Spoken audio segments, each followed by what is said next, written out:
সরকারি দলের নিজেরাই দেশে বিশৃঙ্খলা লাগানোর চেষ্টা করছে। এটা কিসের আলামত?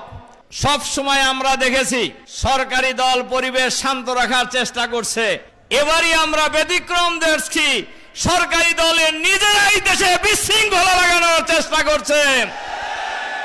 এটা কিসের আলামত? কাকে খুশি করার জন্য দেশে বিশৃঙ্খলা সৃষ্টি করা হচ্ছে? গত 21শে জুন গাইবান্ধার সাগাটা থানার বোনারপাড়া ইউনিয়নের ছাত্র শিবিরের সভাপতিকে নৃশংসভাবে গলা কেটে হত্যা করা হয়েছে। এই গত 4 মাসে এই সরকারি দলের হাতে 605 জন লোক নিহত হয়েছে, তার মধ্যে 288 জন বিএনপির লোক নিহত হয়েছে।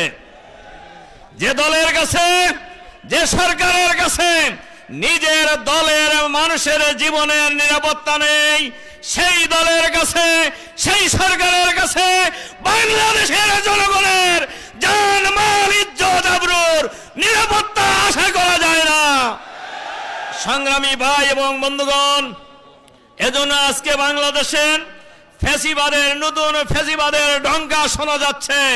আমরা পরিষ্কারভাবে বলতে চাই, বাংলাদেশের মানুষ জীবন দিয়ে রক্ত দিয়ে ফ্যাসিবাদকে বিদায় করেছে, আবার রক্ত দেবে, জীবন দেবে।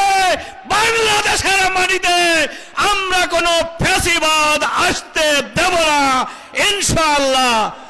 আমিরে জামাত বিরোধী দলীয় নেতা যে আহ্বান জানিয়েছেন, আগামী দিনে একটি সফল বিপ্লবের জন্য, সফল গণ অভ্যুত্থানের মধ্য দিয়ে বাংলাদেশের মানুষের আশা আকাঙ্ক্ষা বাস্তবায়নের জন্য ঢাকা ডাক্তার শফিকুর রহমানের নেতৃত্বে ডাক আসার অপেক্ষায় বাংলাদেশের মানুষ অপেক্ষা করছে।